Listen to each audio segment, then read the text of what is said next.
तो आपके सामने हम लोग हैं, शुरू किया जाए। शुरू करते हैं हम।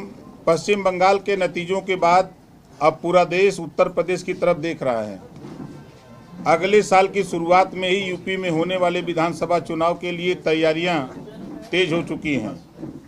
एनडीए इस बार बीजेपी की अगुवाई में 2017 के रिकॉर्ड को पार करने के लक्ष्य को लेकर मैदान में है। सुशासन और विकास के एजेंडे पर एनडीए लोगों के बीच जाएगा। लेकिन आज हम बात करना चाहते हैं विपक्ष पर।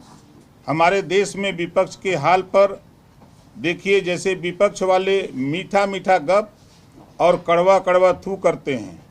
2024 के लोकसभा चुनाव के नतीजे आए और सपा ने जनता को धोखा देकर कुछ ज़्यादा सीटें जीत ली, तो चुनाव आयोग बढ़िया हो गया। देश की जनता समझदार हो गई। और जब ये लोग मजबूत हो गए, लेकिन जहाँ जहाँ हारे वहाँ बेईमानी हो रही। चुनाव आयोग पक्षपात कर रहा, जनता को बहला लिया गया। बाहरी विपक्ष ममता दीदी को हार के इस्तीफा देने से मना कर रही है। इस बताइए, कभी सुने हैं ऐसा हम इस्तीफा नहीं देंगे। ये वही लोग हैं जो संविधान करके लोकसभा में धोखा दे रहे थे, संविधान की दुहाई दे रहे थे और जनता को धोखा दे रहे थे। आज इनके लिए संविधान कहाँ है? किस संविधान में लिखा है कि हार जाओ तो इस्तीफा मत दो? यही नहीं, ममता दीदी के भाई अखिलेश यादव जी तो और गजब हैं। जा रहे हैं बंगाल ममता दीदी को कहने की दीदी इस्तीफा मत देना। हम तो कहेंगे कि अखिलेश जी जा ही रहे हैं तो थोड़ी सी झाल मुड़ी खाकर आइएगा। दीदी झाल मुड़ी बहुत बढ़िया बनाती हैं। अखिलेश जी अगले साल यूपी में लड़ाई लड़ने वाले हैं। नाम ले रहे हैं पीडीए का। इनके पीडीए का नारा इनके ज़रूरत के हिसाब से बदल जाता है। कभी पी से पिछड़ा तो कभी पंडित, कभी डी से दलित तो कभी दुखित, और ए का तो कहना ही क्या, कभी अल्पसंख्यक तो कभी अगड़ा तो कभी कुछ। इनके पिताजी वाला नारा ठीक था, माई वाला, वही माई जिसमें मुस्लिम और यादव थे। खोलिए ना पुराने अखबार के पन्ने, खोलिए इनकी सत्ता के दौर के ट्रांसफ़र फाइल, खोलिए इनके समय की भर्ती का रिजल्ट। खाली दाढ़ी टोपी और यादव मिलेंगे। जब सरकार के रहे तब माई माई करते रहे, और जब वोट लेना है तो पीडीए चिल्ला रहे। समझ नहीं आता ये कब तक धोखा देंगे। इनको कभी नाई प्रजापति, गुण भर, राजभर, निषाद, कुर्मी, धोबी आदि नहीं दिखाई दिए। सत्ता मिली तो अल्लाह याद आए और सत्ता गई तो पिछड़ों दलितों की बात याद कर रहे हैं। इनका पीडीए सिर्फ डिम्पल एंड अखिलेश है और कुछ नहीं। इस जाति प्रधान देश में इनको जाति अपनी दिखाई देती है, वंचितों और शोषितों को कभी दिखाई नहीं दी। याद रखिए अखिलेश जी, जनता सब देख रही है। जब देखो तब अपना एक्सप्रेसवे दिखाते हैं। करोड़ों अरबों कमाकर एक एक्सप्रेसवे बनाया और नाम जपते रहते हैं। आज देखिए Purvanchal expressway, Bundelkhand expressway, Ganga expressway, link expressway से लेकर इनके एक्सप्रेसवे लंबे और बेहतर रोड बन गए, लेकिन इनको सिर्फ अपनी एक सड़क दिखाई देती है। सड़क बनाए अच्छी बात है, लेकिन जनता के ही पैसे से तो बनी सड़क। हमने भी जनता के पैसों से बनवाई।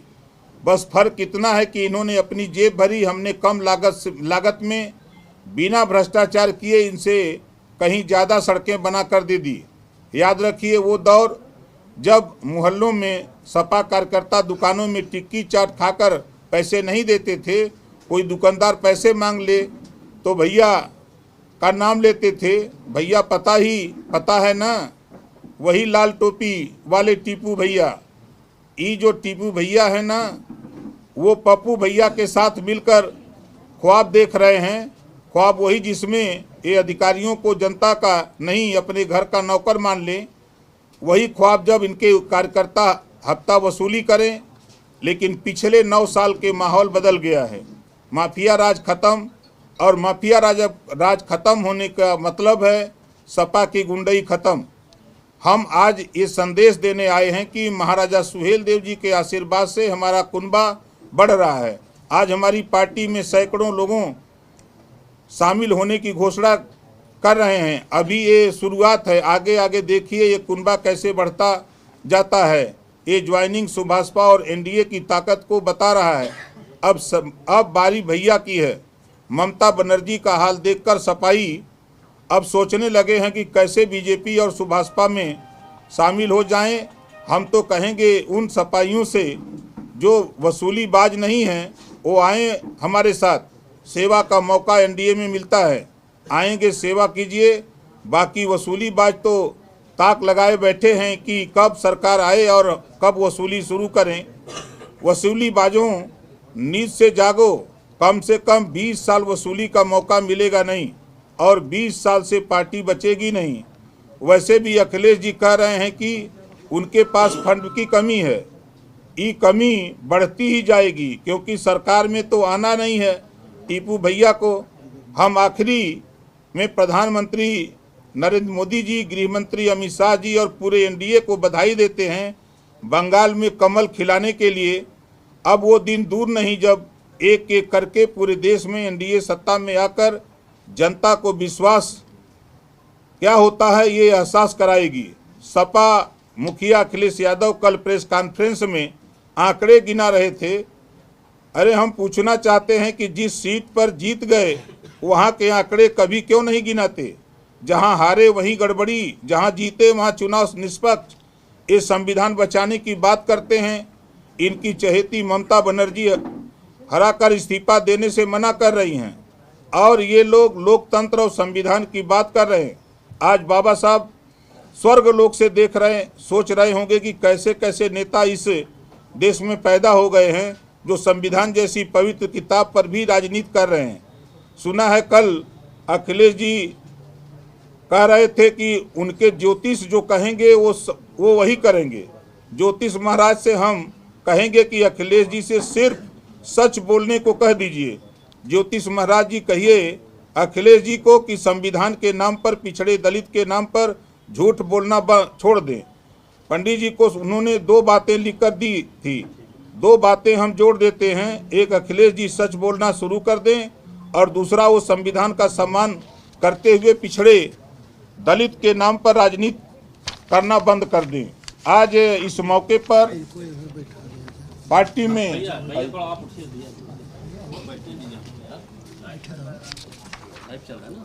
सैकड़ों लोग आए हुए हैं जिसमें बड़ी संख्या में जावेद आलम के नेतृत्व में जो राष्ट्रीय सचिव समाजवादी पार्टी के आजमगढ़ के हैं, शहाबुद्दीन अंसारी जो राष्ट्रीय अध्यक्ष बुनकर मजदूर विकास समिति बिजनौर के हैं, डॉक्टर मोहम्मद नाजिम अंसारी जो राष्ट्रीय उपाध्यक्ष बुनकर मजदूर विकास समिति बिजनौर, ताजुद्दीन अंसारी राष्ट्रीय उपाध्यक्ष बुनकर मजदूर विकास समिति युवा प्रकोष्ठ दिल्ली, खालिद सैफी प्रदेश अध्यक्ष दिल्ली बुनकर मजदूर विकास समिति दिल्ली, आयुब अंसारी राष्ट्रीय सचिव बुनकर मजदूर विकास समिति गाजी, अंसारी प्रदेश प्रभारी उत्तर प्रदेश बुनकर मजदूर विकास समिति, मुफ्ती मोहम्मद आलम कासमी अंसारी युवा प्रकोष्ठ जिला अध्यक्ष बिजनौर बुनकर मजदूर विकास समिति, सलीम अंसारी वार्ड अध्यक्ष बुनकर मजदूर विकास समिति, मोहम्मद अयूब अंसारी राष्ट्रीय सचिव बुनकर मजदूर विकास समिति, मोहम्मद रिजवान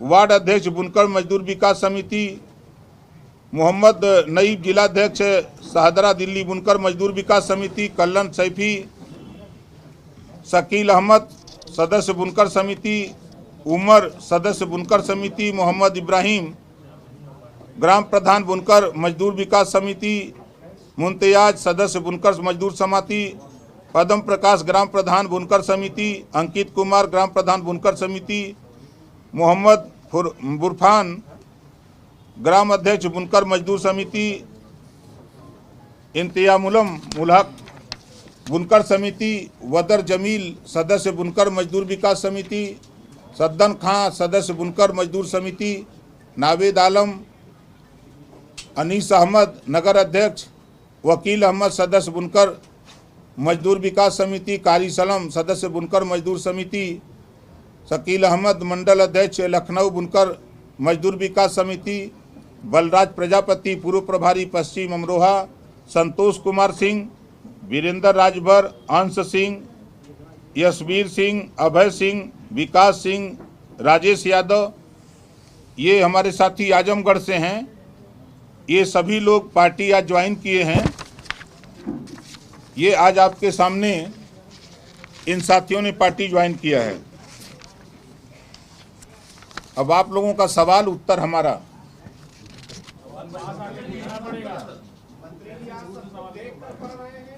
जी असल में नाम याद नहीं है ना, नाम याद नहीं, इस नाते देख के पढ़ने। अब सवाल जब आप करेंगे तब बिना देखे बोलेंगे। अखिलेश यादव जी ने यही सवाल किए थे, उनके पास लिखा हुआ आता है, उसी को वो बोलते हैं। ये उनके यहाँ टाइप नहीं है, ये हमारे ऑफिस का टाइप है। जो अखिलेश जी अब 2017 में जो ख्वाब देखे थे, हमने कहा था ना, इनका जो ख्वाब है, जो सपना है सरकार बनाने का, इनको हम घाट पर हम लोग 4 लोग मिलकर पहुंचा देंगे। राजभर जी, आप कह रहे थे कि अगर मुलायम सिंह जी ना होंगे तो शायद अखिलेश यादव कभी मुख्यमंत्री ना बनते। देखिए, शिवपाल यादव जी और मुलायम सिंह जी की देन थी कि अखिलेश यादव जी मुख्यमंत्री बन गए। वो अपने कर्तव्य से मुख्यमंत्री नहीं बने थे। वो 2 नेता जो पार्टी को खड़ा किए थे, पार्टी को इस ऊंचाई तक ले आए थे, उन्हीं दोनों नेताओं के संघर्षों की देन थी कि अखिलेश यादव जी मुख्यमंत्री बने। अब लंदन जाएंगे, आप कह रहे हैं लंदन जाएंगे 27 में। विपक्ष को एकजुट करने गए, ममता बनर्जी के साथ आज बातचीत होगी, कह रहे हैं मजबूत लड़ाई लड़ेंगे। दगे हुए कारतूस को इकट्ठा करके वो गोली चल सकती है। जितने दगे हुए कारतूस हो गए ना, बिहार दगा हुआ कारतूस, बंगाल दगा हुआ कारतूस, मध्य प्रदेश दगा हुआ कारतूस, महाराष्ट्र दगा हुआ कारतूस, दिल्ली दगा हुआ कारतूस, राजस्थान दगा हुआ कारतूस, हरियाणा दगा हुआ कारतूस, यही दगे हुए कारतूस इकट्ठा हो रहे हैं ना, और वो दगे हुए कारतूस हैं। नहीं, 2027 का जो विधानसभा चुनाव आ रहा है, अखिलेश जी ने सीमा राजभर को अपनी पार्टी में शामिल करके राष्ट्रीय अध्यक्ष का ओहदा दे दिया महिला मोर्चा का। वो दावा कर रहे हैं कि 27 में उनकी सरकार आएगी। उनका जवाब देने के लिए हमारे पास प्रवक्ता लोग बैठे हैं यहाँ।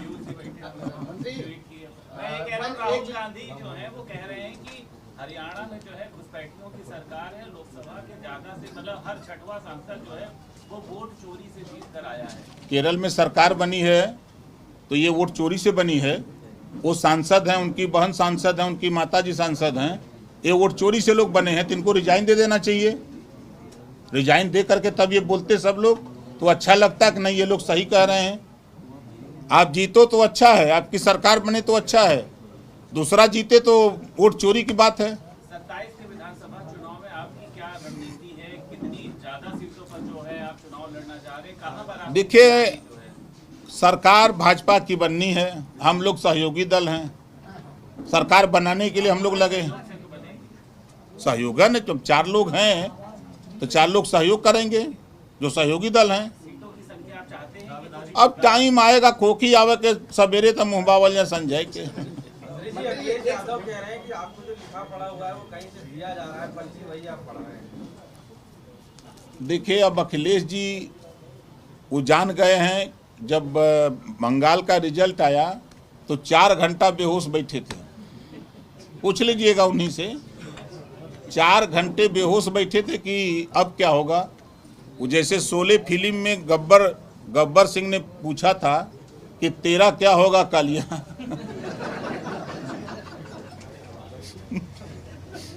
मंत्री जी, अभी आपने की वीडियो अखिलेश यादव ने अपनी वॉल पर पोस्ट किया, आपने जिसमें गलती से कहा कि पीडीए की सरकार बनेगी। अब अखिलेश जी कह रहे हैं दिल से तो आप भी पीडीए की। देखिए, एक बात आपको बता दें, कुछ चीज़ें हम बोला करते हैं अखिलेश जी को ट्वीट करने के लिए, कुछ चीज़ें हम बोला करते हैं लोगों को चर्चा में लाने के लिए कि नहीं एक नेता है इसे बोल दिया।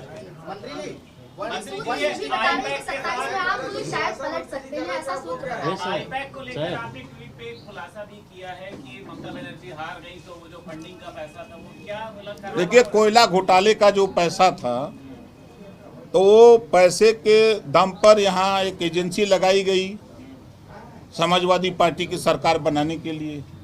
अब वहाँ सरकार चली गई, पैसा खत्म, खेला खत्म। अच्छा, सीमा राजभर के आ जाने से क्या आपके वोट बैंक में सेंध लग सकती है क्या? क्योंकि सीमा राजभर लगातार दावा कर रही है कि राजभर समाज का जो वोट है वो 2027 में सब समाजवादी पार्टी की तरफ जाएगा। एक काम आप करो कि आप उत्तर प्रदेश के पूर्वांचल के किसी गांव में आप चले जाओ, सिंगल किसी गांव में जो आपको बहुत प्रिय गांव लगता हो, वहीं चले जाओ तो आपको सब उत्तर मिल जाएगा।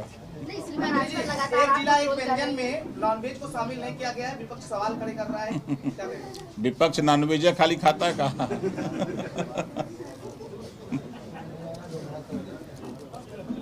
मना कहाँ किया गया किसी को?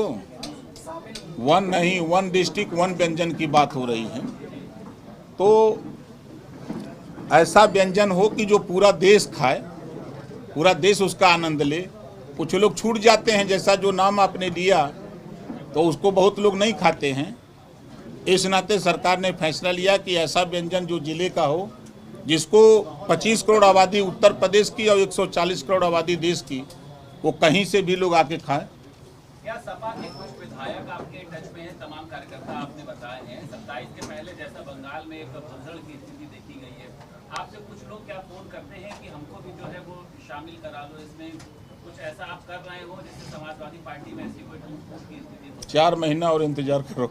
नहीं, फोन आते हैं आपके पास कुछ विधायकों के? क्या हम ऐसे जीव हैं ना कि सबको टटोलते रहते हैं, लोग मिलते रहते हैं। आना चाहते हैं, मतलब आप टटोल रहे हैं? देखिए, यहाँ टिकटवे नहीं मिलेगा, यहाँ सीटियाँ नहीं खाली है। बेचारे परेशान है कि सीटियाँ कन्फर्म हो जाए तो आ ही जाए। अरे मंत्री जी, बंगाल में जो फायरिंग हुई है और उसको लेकर क्या कहेंगे? देखिए, उसी अराजकता को ख़त्म करने के लिए जो कांड हुआ है हम उसकी निंदा करते हैं। ऐसी घटना नहीं होनी चाहिए। इसी आतंक को लेकर के वहाँ की जनता ने बीजेपी को मौका दिया है 2/3 बहुमत से सरकार बनाने के लिए। चुनावी समर में आया इंडिया का महासर्वे, विधायकों का रिपोर्ट कार्ड, जनता जनार्दन देगी नंबर, टिकट से पहले भरोसे की बाजी, 5 साल के इम्तिहान का परिणाम, काम या सिर्फ वादों का जंजाल। आप अपने विधायक को फिर देना चाहेंगे एक और मौका? खबर आपकी, नजर हमारी। देखते रहिए आई इंडिया।